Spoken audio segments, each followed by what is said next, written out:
ver, yo empecé en la administración en el 87. Perdón. Sí. Comencé en la administración de la Comunidad Foral en el 87, a través de una convocatoria temporal de licenciados en Derecho.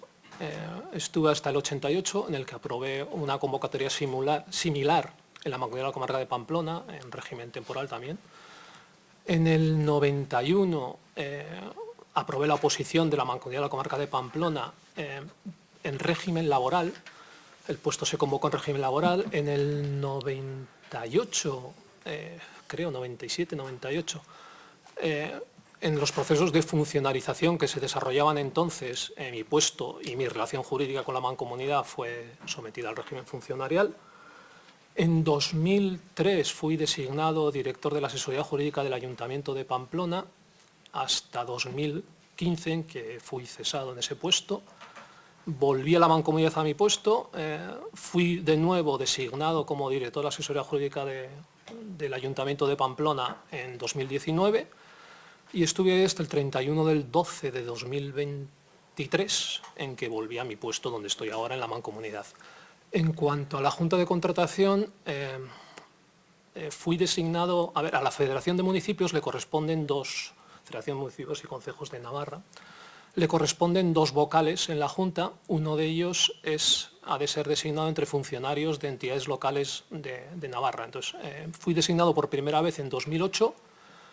He sido designado cada legislatura reiteradamente hasta ahora. Bueno, ahora estoy en una situación, vamos a decir, en funciones, porque se sometió el 31 de octubre del 23, se sometió a consideración, como todas las legislaturas anteriores de la Comisión Ejecutiva de la Federación, mi designación de nuevo y, según el acta, porque no tengo más conocimiento, consta que quedó sobre la mesa por falta de consenso. Entonces estoy en una situación, digamos que en funciones. No permanezco como vocal, pero no designado para esta legislatura. ¿Y en mesas de contratación en cuántas ha podido participar usted? Pues en mesas de contratación, pedí una relación, la tengo, en las que... Aprox. No sé, muchísimas, porque, hay que tener en cuenta que no solo en las que, como vocal de la Junta de Contratación, en la que puede ser, no sé, 2 al año, 3 al año. Ajá. La verdad es que en el momento en el que se desarrolló esta, yo estaba en la N121A, en un contrato de suministro de gas y de electricidad para CEPEN, y había sido designado también para los centros, gestión de servicios de centros de discapacidad en Roncal y San José. Vale. Además, bueno, pues he participado en mesas de contratación tanto en mi puesto en la mancomunidad y en mi puesto en el ayuntamiento, independientemente de... Bien, pues bueno, yo creo que queda clara más o menos esa foto que yo le pedía. ¿Cuál es el papel del representante de la Junta de Contratación Administrativa en las mesas de contratación en las que se les designa por mandato legal? Bueno, el papel no está establecido en la ley. Yo considero que es, partiendo de la base de que es para unos contratos específicos, que son los contratos más importantes, esos que tienen más de 10 millones de euros de valor estimado, pues considero que es una garantía adicional de legalidad. Pero no está estableciendo la norma por qué estamos ahí. Vale.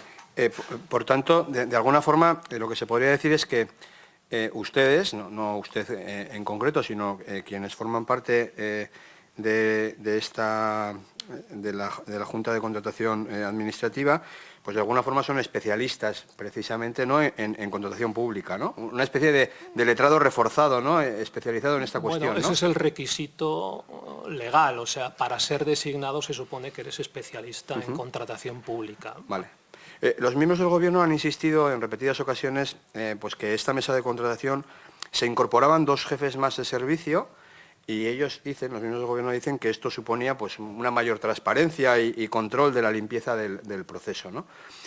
Claro, yo lo digo porque pasamos de tener una mesa de contratación con un único jefe de servicio a contar con 3 jefes de servicio que son puestos políticos de confianza para el director general y para el consejero. Es decir, en el capítulo de los ingenieros, de 5 ingenieros que participan en esta mesa de contratación, 3 han sido nombrados por el director general, que evidentemente pues, responde y está al servicio de su jefe, que es el consejero. ¿Dos personas más en la mesa de contratación supone más transparencia o es similar? A ver, es una pregunta difícil de... Pues supone más transparencia según cómo se desarrolle la mesa. A ver, hemos de presuponer que supone mayor objetividad. Otra cosa es si después... Vale. O sea, depende de cómo se desarrolle, ¿ofrece más garantías o no? Yo creo que sí, que es así. Ya nos ha dicho que usted ha estado en muchas mesas de contratación. ¿En alguna como esta? En alguna que haya sucedido pues estas vicisitudes, no. Ajá, En vale. ninguna, no. Nunca. Nunca. Vale. Supongo que, claro, yo le he preguntado porque supongo que no es habitual. No es habitual 6 votos particulares, no es habitual correos advirtiendo de cómo redactar esos votos particulares por parte del presidente de la mesa de contratación. No es habitual, bueno, no sé, rumores, por lo menos aquí se ha trasladado que eran más intensos que en otras ocasiones, de que se iba a adjudicar a quien finalmente se adjudica, un presidente con 73 años, excepcionado por el Gobierno de forma discrecional, un procedimiento que, según ustedes, es viciado, que no se considere, que no se tenga en cuenta ninguno de los votos que escriben 2 letrados y un interventor, y, en fin, podría seguir. ¿Ha emitido muchos votos particulares usted en su trayectoria profesional? Yo no recuerdo ninguno más que estos. Ninguno. A ver, no lo recuerdo. No lo recuerda, pero... Yo creo que no. Ajá. O sea, prácticamente diría que... O sea, esto es excepcional a todas luces. Es decir, podemos describir este proceso de adjudicación como, no sé, atípico, inusual. Inusual, claramente. Inusual, claramente. Y todo esto sin saber lo que iba a ocurrir después. ¿Se ratifica usted, señor Pérez Remondegui, en sus votos particulares? Sí, por supuesto. Usted afirmó que las puntuaciones de los criterios cualitativos carecían de la debida motivación y dijo textualmente, le voy a leer: así pues, considero y coincido en ello con el vocal secretario que el informe carece de la debida motivación, que, a su vez, es un requisito obvio de tal trámite y que, en todo caso, fundamenta la legalidad del futuro acuerdo de adjudicación.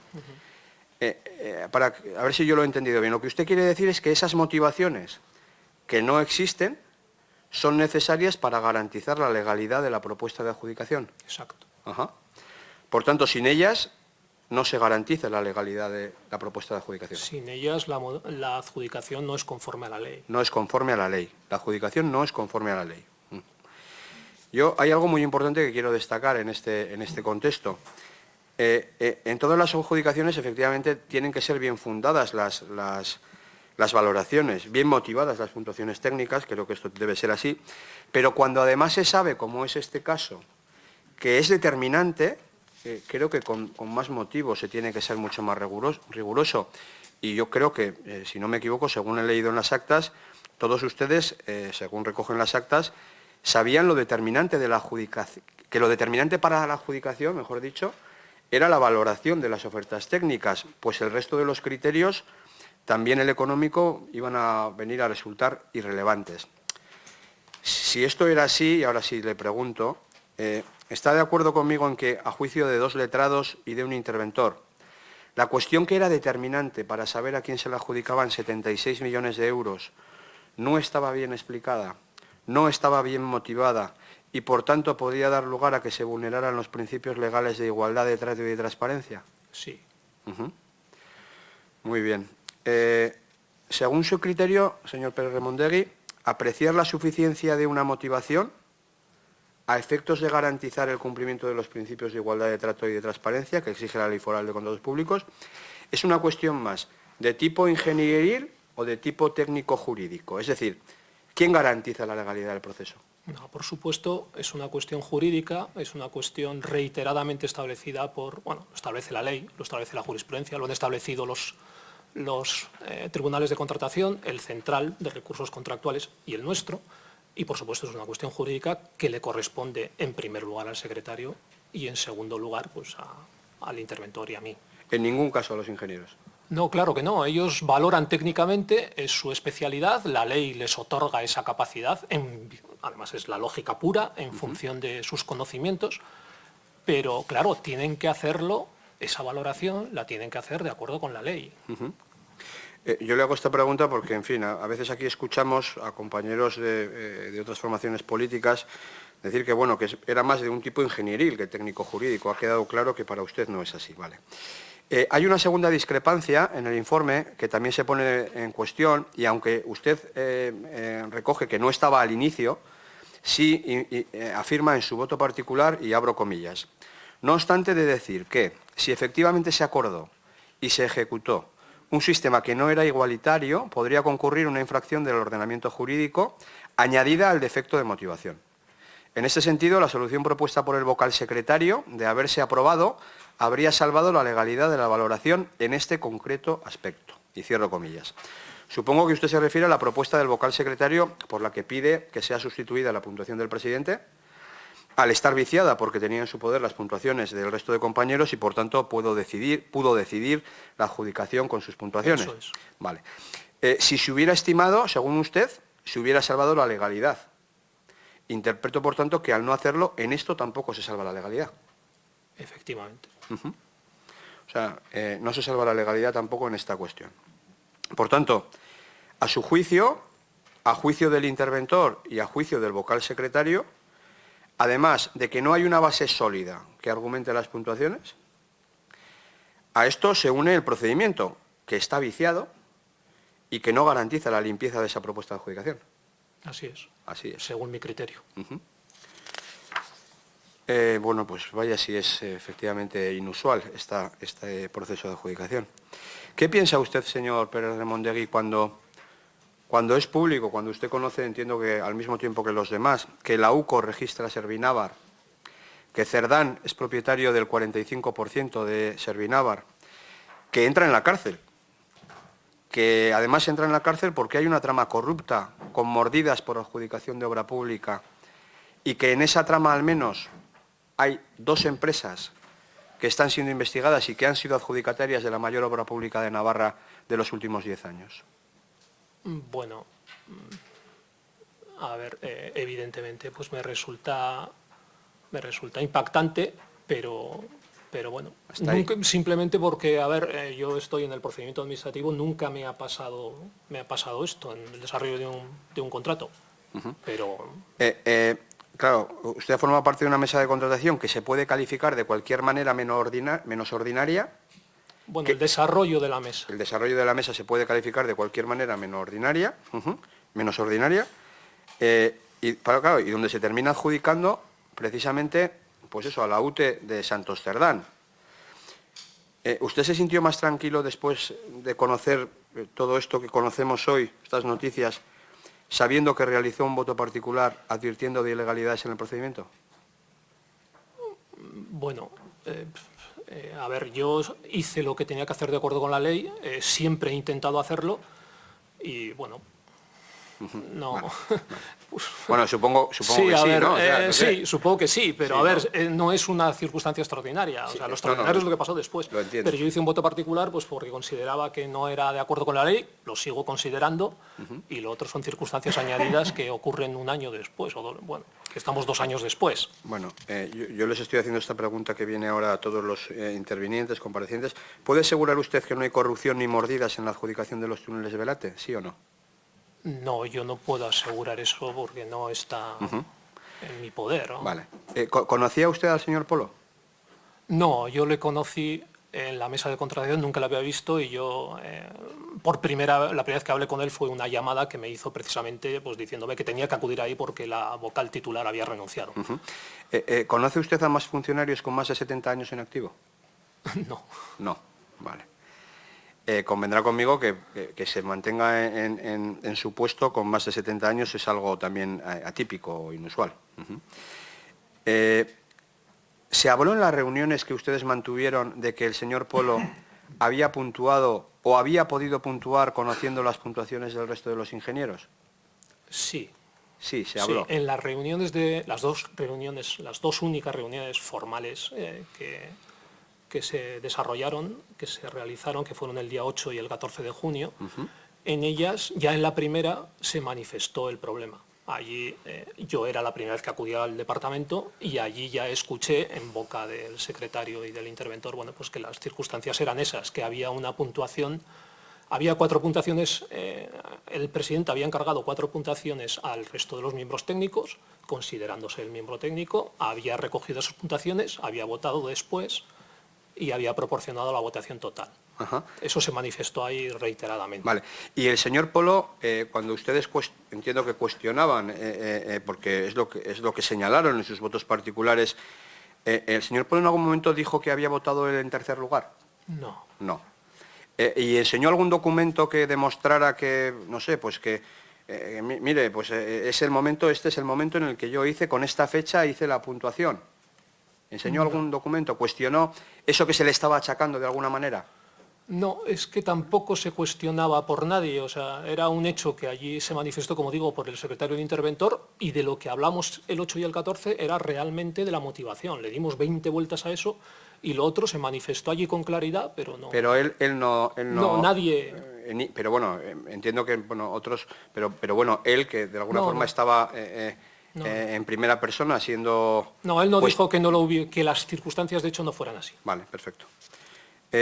Ahora nos ha dicho, el otro día que compareció aquí, que no puntuó en último lugar, nos lo dice año y medio después, sin ninguna prueba, porque no aporta ninguna prueba, con un ordenador formateado casualmente y sin haber guardado ningún documento que corroborara esta cuestión. En fin, desde luego a nuestro juicio difícil de creer. ¿Conoce usted qué desprende el análisis de las puntuaciones del señor Polo? ¿Qué desprende? ¿Qué desprende? ¿Qué surge si analizan? No sé si usted ha analizado las puntuaciones del señor Polo o no. Bueno, yo lo hice en la segunda sesión, pues a la vista de las circunstancias que se daban. Ajá. Lo hice, quiero decir, comprobé, bueno, pues que su última votación, tal como se había dicho allí, pues cambiaba la adjudicación. Cambiaba la adjudicación. Lo hice yo mis propias cuentas, Ajá. porque era algo que se había dicho allí. Ajá. Y que usted quería hacer... Sí, yo cuando me fui de allí, pues dije, bueno, vamos a sumar y vamos a... Bueno, pues de ese análisis de las puntuaciones, además de eso, además de cambiar la adjudicación, como usted dice, pues básicamente sus puntuaciones hicieron subir la media a todas las empresas, menos a la UTE, que está liderada por Mari Ezcurrena, que casualmente su puntuación hace que le baje la media. Precisamente Mari Ezcurrena es la empresa que hubiera sido adjudicataria si solo hubiéramos hecho la puntuación como usted hizo, del resto de los 4 técnicos ingenieros, pues se hubiera adjudicado a esa UTE, a la de Mari Ezcurrena, y no a la de Cerdán. Pero es que fíjese, nosotros analizando también esas puntuaciones, pues la puntuación del señor Polo a la UTE de Cerdán es de 48,5 puntos y a la de Mari Ezcurrena de 41,5. No hay tanta diferencia de puntuación en ninguna otra valoración del resto de los técnicos. O sea, es una puntuación desproporcionadamente baja que le viene muy bien, en este caso a la UTE del señor Cerdán. Será, entiendo que casualidad, pero ¿por qué cree que el señor Polo se obceca negándose a variar cuestiones jurídicas que ustedes le indicaban? Yo creo que lo que ocurrió es, que había el secretario, el interventor y yo mismo manifestábamos que el problema era un vicio de procedimiento. Independientemente, quiero decir, el problema estaba en el sistema que se había acordado cuando yo no estaba, antes de que yo formara parte de la mesa. Es precisamente a lo que me refiero en el voto particular. Yo hablo del sistema. El sistema es el que no es igualitario. Entonces, se confundió lo que era un vicio del procedimiento con una honestidad o deshonestidad del presidente de la mesa en el momento de efectuar su voto en quinta posición. Se confundieron ambas circunstancias, no hubo manera de llevar eso, de explicarlo, porque no se celebraron sesiones, y de hecho se constata en los escritos del secretario, que es de finales de julio creo, y el del 1 de agosto del presidente, se constata que hablan lenguajes diferentes. Mientras el primero se refiere a un vicio del procedimiento que hay que sanar, el segundo está diciendo que se le está acusando de una valoración deshonesta. Son dos circunstancias que son independientes. Para mí la primera, el vicio, es lo que determina, independientemente además de que si él votara en quinto lugar, en tercero, en primero, se había producido un vicio en el procedimiento, se había establecido un trámite adicional que no contempla la ley, y eso es lo que había que sanar, independientemente de la votación. O sea, independientemente de la votación... El sistema es lo que era. El sistema estaba Yo hablo viciado del voto particular del sistema. Y por tanto, Vale, y de ahí se concluye que no se cumple la legalidad. Claro. Independientemente de cuándo hubiera votado el presidente. Ese es mi criterio, sí. Y eso es lo que quiero decir cuando digo el sistema. Y Cuando- bueno, y lo reitero en los correos electrónicos. Sí, sí. Cuando usted recibe un correo con fecha 29 de agosto que dice literal, es un correo del presidente de la mesa. Aprovecho este correo para rogar encarecidamente que meditéis bien lo que pongáis en los votos particulares por el efecto que pueda producir a nivel de imagen del Gobierno de Navarra y de los posibles trastornos subsiguientes que puedan derivarse. Tener en cuenta la urgencia de adjudicar esta obra que nos reclaman desde la Unión Europea. ¿Qué le parece este correo advirtiéndoles de que mediten bien?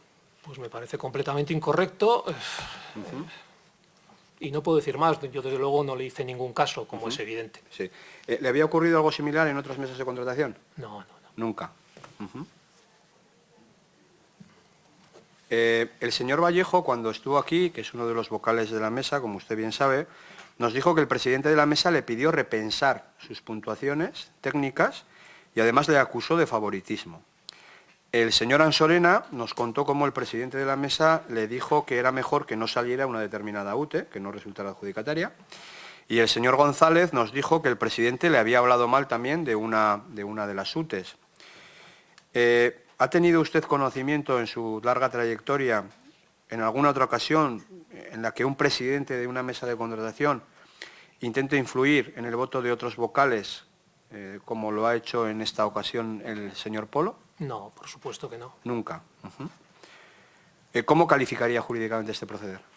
A ver, eso quiebra o pretende quebrar la imparcialidad de la votación de las personas que reciben esas consideraciones. ¿Quiebra o pretende No quebrar? creo que pueda hacerse si queremos pues, que la adjudicación sea una adjudicación objetiva, transparente, limpia, no sé. No puede hacerse si queremos que la adjudicación sea limpia. ¿Qué opinión tiene sobre la profesionalidad y la capacitación jurídica del señor Serena? Yo al señor Serena le conocí, igual que al resto de los miembros de la mesa, en este proceso, el día 8 de junio, que es, como he dicho, la primera sesión, y me pareció una persona, un gran profesional, ciertamente. O sea, intentó que se cumplieran las normas y no tengo nada que achacarle, sino al revés. ¿Y el señor Muñoz, el interventor? Pues puedo decir lo mismo. Lo mismo. Entiendo que usted conoce los votos particulares de ambos y el informe de reparo del interventor. Sí. A la vista de ellos, como jurista, ¿diría usted que en ellos se señala que las actuaciones realizadas han sido conformes a la ley o no conformes a la ley? No, claro que no. Se dice que no son conformes No son a la ley. conformes a la ley, vale. Ni en los votos particulares ni en el informe del interventor dicen, desde un punto de vista jurídico, que las actuaciones han sido conformes a la ley. ¿Comparte con el señor Serena que la adjudicación debió ser nula al pedir el director general el informe de solvencia cuando la mesa ya estaba disuelta? Ese es un requisito de nulidad que lo dice, además, creo que hay un informe de la Junta de Contratación que así lo establece. Son funciones exclusivas de la mesa y el órgano de contratación es órgano incompetente, manifiestamente incompetente, para desarrollar actuaciones que legalmente, además, expresamente están atribuidas en la ley a la mesa. Por tanto, la adjudicación debió ser nula. Por ese motivo. Por ese motivo. Había otras, bueno, por este en concreto es el que le... aquí también se nos dijo, ya no recuerdo ni cuál de los comparecientes, que al parecer el consejero Ciriza y el director general fueron al despacho del jefe del señor Serena, del superior del señor Serena, pues bueno, para pedir explicaciones de lo que estaba ocurriendo en la mesa de contratación. En fin, entiendo que el consejero y el director general deben mantenerse al margen. Claro. La mesa de contratación está definida como órgano imparcial e independiente. Precisamente para eso se crea y por eso hay un órgano específico en el proceso de contratación, diferente al órgano de contratación e imparcial. Cuando usted leyó el correo en el que el señor Serena, a ver si lo recuerda, hablaba del tercer tramo de la Nacional 121A, de la adjudicación del tercer tramo, sí, como, y abro comillas, lo voy a poner entre signos, el premio de consolación para quien no resultara adjudicatario de los túneles de Velate, ¿qué pensó? Es que ese correo yo no lo tengo. Lo escuché, yo no lo tengo. Es que, a ver, también se manifiesta, hay correos del secretario donde pide que a mí también me pongan en la lista de destinatarios, porque hay correos que yo no he conocido. Ajá.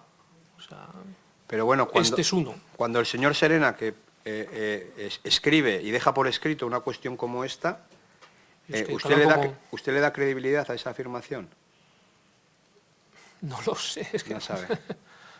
Bueno, a ver, imagino que lo me escribirá por algo, imagino es una persona rigurosa, yo lo vi, pero no sé más. O sea, ya, no, sí, sí. no sé más. Bueno, pero es una persona rigurosa y supone que lo escribirá por algo, ¿vale?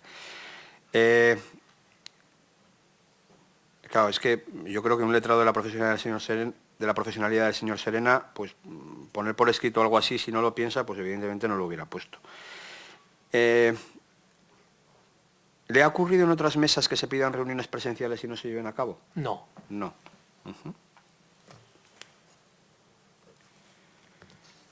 El señor Polo afirmó aquí, luego ha sido negado por otros, por el señor Serena y afirmó que hubo una guerra entre ingenieros y letrados.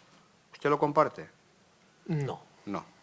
Yo no vi ninguna guerra, yo vi, bueno, pues conversaciones, argumentos encontrados, la dificultad de hacer entender que la motivación tenía que ser comparativa, la dificultad de hacer entender, bueno, pues que había un vicio del procedimiento y que no se cuestionaba la honestidad de nadie, pero en absoluto una guerra, ¿no? Vale. No. Afirmó también el señor Polo que los votos particulares estaban repletos de barbaridades y falsedades. Evidentemente usted no está de acuerdo con esto. Bueno, me parece una afirmación lamentable. No sé. Lamentable. Y esta cuestión que le voy a preguntar ahora, desde luego, quiero que quede claro, para nosotros es una falta de respeto enorme a su profesionalidad, señor Pérez Remondegui, pero algo que evidentemente no compartimos, pero se lo tengo que preguntar para que usted pueda defenderse. El señor Polo llegó a afirmar aquí que el interventor y usted, seguían al señor Serena como si no tuvieran ustedes mucho criterio. Bueno, pues es lo que usted ha dicho, es una ofensa a la profesionalidad. Es evidente que no es así. Vale. Es evidente que no es así. ¿Le preguntó a alguien por este proceso de adjudicación? Preguntar en dónde... No sé, quiero decir, en la Junta de Contratación, no sé... No, yo ¿Algún miembro del gobierno? Hablé ¿Alguien? con la Junta de Contratación después de la reunión del 7 de noviembre, porque yo salí de esa reunión convencido de que se iba a solicitar un informe a la Junta de Contratación, pero no llamé por esa razón. Llamé porque, bueno, estaba en ese momento en 4 mesas de contratación, estaba en 3, me habían asignado una cuarta como vocal titular y no podía, o sea, me parecía, porque la N121A, que era una de ellas, pensaba que iba a ser pues del tenor de Velate, y me parecía imposible compatibilizarlo con mi trabajo. Y en ese momento me dijeron allí que sí, que estaban en conversaciones con el departamento acerca de la solicitud de un informe. Es la única conversación que he tenido yo ajena. ¿De un informe? No entiendo. De un informe sobre, bueno, el informe que establece la ley en el caso de que el órgano de contratación tenga dudas sobre la legalidad de la propuesta de adjudicación. O sea, estaban hablando con el departamento. A mí me dijeron en la Junta de Contratación que habían entablado conversaciones. Yo llamé por otra razón y les dije, a ver, es posible, porque se había celebrado la reunión del día 7, es posible que os pidan un informe sobre este procedimiento de contratación en el que habéis designado como vocal. Y me dijeron, no sé, estamos en conversaciones sobre ello, algo así. Tampoco recuerdo exactamente porque, a ver... Bueno, conversaciones que desgraciadamente No, es evidente que no. Es evidente que no. ¿Usted sí que cree que este proceso debiera haber sido analizado por la Junta de Contratación Pública de Navarra? Sí, claro. Sí. ¿Cree que esto hubiera garantizado una mayor seguridad jurídica y transparencia? Bueno, eso es exactamente lo que dice la Cámara de Cuentos en su informe. Creo que exactamente. O sea que sí. Sí. ¿Usted cree que el Gobierno debió adjudicar 76 millones de euros con un procedimiento como este? Bueno, yo creo que el procedimiento exigía a la vista de los votos particulares un informe de la Junta de Contratación y, bueno, pues es la Junta de Contratación en la que yo no estaba en ese momento en la comisión permanente y tampoco, aunque hubiera estado, pues hubiera podido opinar sobre ello, habría emitido su opinión. Por tanto, usted no hubiera adjudicado si hubiera sido el Gobierno. Hubiera esperado ese informe de la Bueno, puede decirse eso, sí. de la Junta de Contratación. Sí. Vale. pero ¿Usted escuchó rumores de que se iba a adjudicar a Acciona Servinava Losés?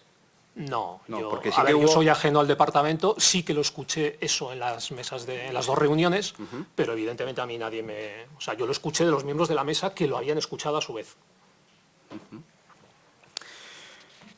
Bueno, voy a ir terminando. La realidad, desde luego, a nuestro juicio, voy a intentar hacer un resumen. El presidente de la mesa de contratación lidera una propuesta de adjudicación con 6 votos particulares que advierten de irregularidades sin escuchar para nada a los letrados y al interventor. Asume que las valoraciones técnicas de las ofertas, que van a ser decisivas para la adjudicación, no están motivadas suficientemente. Es decir, pueden ser arbitrarias. Pide a un vocal ingeniero que revise sus puntuaciones y lo acusa de favoritismo hacia María Ezcurrena. Traslada a otro que no es bueno que resulte adjudicataria la UTE de María Ezcurrena. A un tercero que tiene una mala experiencia con esta UTE. Puntúa teniendo el resto de las puntuaciones delante y teniendo, por tanto, la capacidad de decidir con sus puntuaciones el adjudicatario. De hecho, si se suman solo las puntuaciones de los 4 ingenieros, se le hubiera adjudicado la UTE de María Ezcurrena, en lugar de a la que está Servinávar, empresa de Santos Cerdán. Puntúa de forma desproporcionalmente baja a María Ezcurrena. Manda correos advirtiendo a los letrados y al interventor que mediten sus votos particulares. Envía otro correo pidiendo a un letrado que no deje por escrito la problemática de lo sucedido en H. Y en una reunión, al final, se quieren recomponer los votos particulares a propuesta del director general. Después de todo esto, y para finalizar con este procedimiento, plagado de irregularidades y casualidades, se adjudica a la UTE de Santos Cerdán 76 millones de euros. Santos Cerdán es la persona con mayor poder político en Navarra desde el año 2019, la persona a la que rendía pleitesía desde la presidenta del Gobierno a los consejeros, pasando por los directores generales. Con todos estos indicios, señor Remondegui, ¿puede descartar que haya habido conflicto de intereses? Yo descartarlo no puedo, claro. No puede. Pues nada más. Muchísimas gracias por toda la información y bueno, nosotros hemos terminado las preguntas. Muchas gracias.